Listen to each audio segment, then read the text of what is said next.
पुढच्या वर्षी करता जी कमिटीमध्ये येणार आहे त्यांच्यावर जबाबदारी राहणार आहे अशा 5 तरुणांनी मला आत्ता वर हात बोट करून सांगायचं की आम्ही ही पुढच्या वर्षीची यात्रेची 50% तरी भार उचला.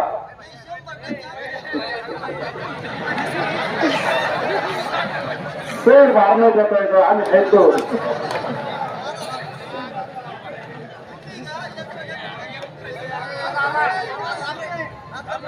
आहे का कोणी इच्छुक आहे का यात्रा कमिटी द्यायला? स्वरा तुम्हाला भाषा ऐकायलाच पडेल.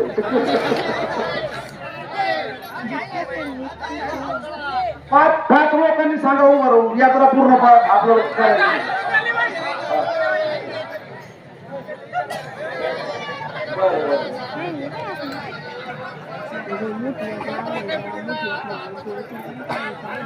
काय होतं तसं नाही 5 तरुण पाहिजे. फक्त काय होतंय ऐका जुनी कमिटी बनवणार आहे पण 5 आपल्याला नवीन युवक घ्यायचे त्याच्यामध्ये. काय कमिटीने किती पैसे देण्यापेक्षा आपण कोणी काय दिलं हे सगळ्याला माहिती. त्याच्यामुळे काय कोणी काय दिलंय स्वइच्छेने दिलंय त्याच्या ज्यांनी दिलंय त्यांनी स्वइच्छेने दिलंय ते दान दिलंय. पण आता अजून 25% लोकांनी पैसेच नाही दिले काय काय केलं आणायचे का? ज्याची ज्याची आखातवाड्याची ग्रामस्थांची वर्गणी स्वतंत्र करण्यात आलेली आहे त्याची स्वतंत्रपणे यादी भैरवनाथ मंदिराला चिकटणार आहे. ते दिसतंय येणार आहे कोणी वर्गणी दिली कोणी नाही दिली काय झालं काय हिशोब आहे. उद्या सकाळी दुपारपर्यंत वर्गणीचा सर्व हिशोब हा मंदिराला चिकटला जाईल आणि व्हॉट्सअपला पण टाकला जाईल. ज्याला कोणाला शंका असेल की बाबा कुठं याच्यावर काय खर्च झाला ते डिटेल मध्ये आपल्याकडे काय आहे सगळं पाहायला मिळेल. कुठं मनामध्ये शंका आणायची काय गरज नाही. देवाचं कोणाला काही गरज नाही. आणि हे मेहनत घेते काळजी घेते कुटुंबाला वेळ देत नाही. आपण त्यांची टिंगणी वाजी का चांगलं नाही या गोष्टी.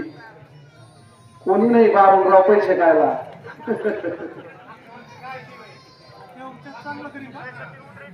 तुम्हाला जो हिशोब होता तो जरी लागत असेल तर मागच्या वर्षी पण चिकटवलेला अजून पण प्रिंट आहेत आमच्याकडे तो बी मिळून जाईल तुम्हाला.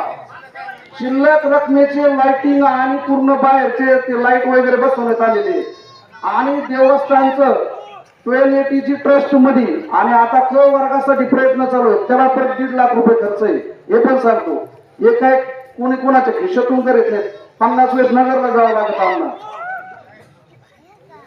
कोणी करणार काय म्हणताय कोणाचं कोण आवडतं तिकडं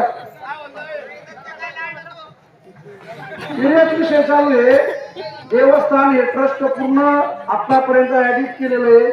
आपल्या ज्यांना आपण भैरवनाथ देवस्थान मध्ये दान द्यायचं असेल ते दान देऊ शकतात. तुम्हाला ती टॅक्सची पावती माफ होऊ शकते असं करून आणलेलं आहे. याच्यानंतर आपले सीए त्यांना पण माहिती आहे ज्ञानेश्वर आहे तिथं ज्ञानेश्वर टोयलेटीची आपण पेपर सर्टिफिकेट फाईल झालेलं आहे. याच्यानंतर कुठे आपल्या आणि तुम्हाला विनंती आहे आपल्याला अनेक सीए पाहून दान धर्मामध्ये पैसे घ्या काय असेल ते करू पण देवस्थानला पैसे मिळाले पाहिजे. घ्या इकडे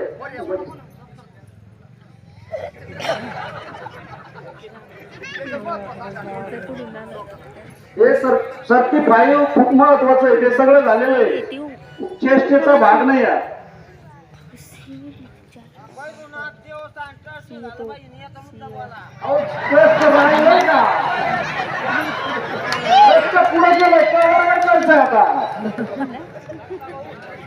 सर्व माता भगिनींचे आभार आहेत की आपण सर्व शांत चित्ताने ऐकून घेतलं आणि जे सर्टिफिकेट मिळाले याचं महत्व काय आणि आपलं ट्रस्ट आपल्याला कुठं घेऊन जायचंय हे आपले सीए सांगतील.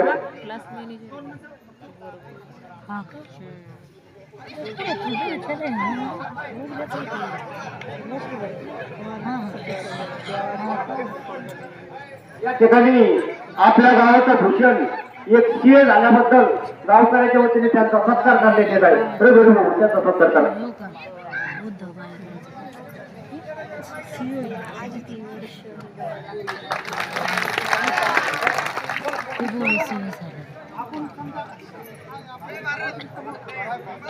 माझी सुना 1-2 मार्क जात होती सीएला.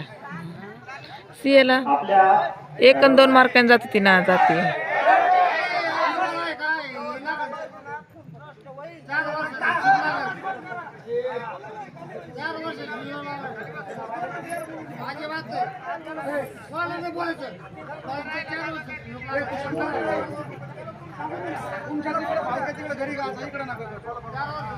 सरपंचांनी सांगितल्याप्रमाणे भैरवनाथ ट्रस्ट हे 12A मध्ये रजिस्ट्रेशन झालेलं आहे. याचं साक्षीदार मी आहे.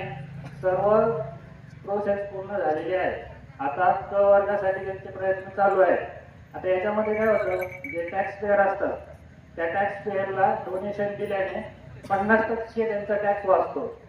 तर ते टॅक्स वाचण्यासाठी त्यांना मंदिरांना जे 12A मध्ये इन्स्टिट्यूट आहे किंवा जे मंदिर आहे त्यांना ते पैसे डोनेट करावं लागतं. मग ते डोनेट केल्याच्या नंतर पुढे त्याची प्रोसेस असते.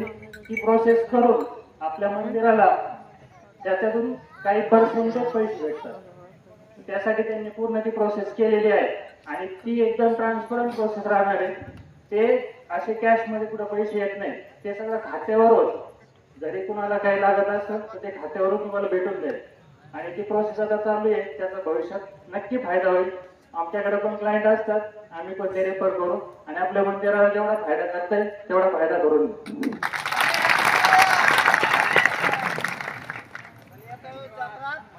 कोणाचं काय संजू कोण बोलणार आहे? महिला वर्गातून कोणाच्या काही सूचना असल्या तरी द्या, काय अडचण नाही.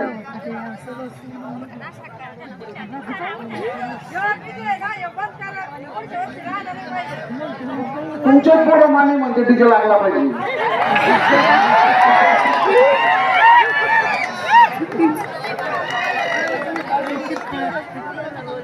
आता ऐका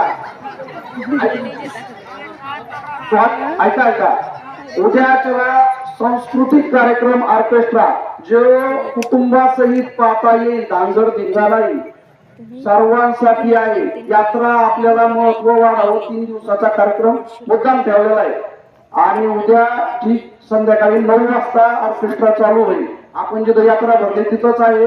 सगळ्यांनी शांततेत त्याचा आनंद घ्या. महिला भगिनींना आनंद घेऊ द्या. सर्वांना विनंती आहे की उद्याच्या कार्यक्रमासाठी नक्की यायचं.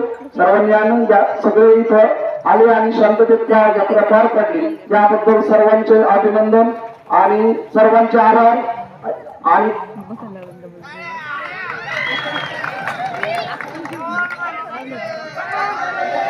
हॅलो हे पहा बर का, तुम्ही निर्णय घ्यायचा बर का. निर्णय कोणी घ्यायचा? सगळ्या ग्रामस्थांनी घ्यायचा बर का.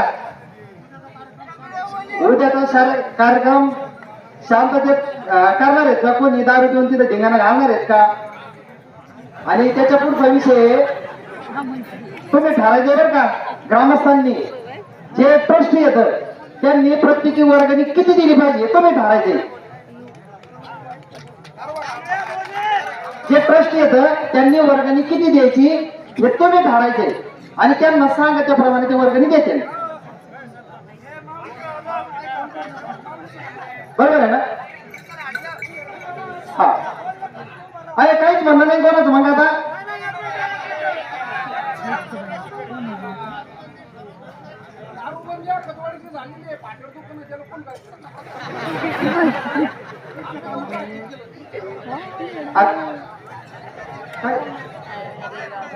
काय अजून काय अडचण आहे का? ग्रामस्थांची कामाचं काय सांगा लगेच.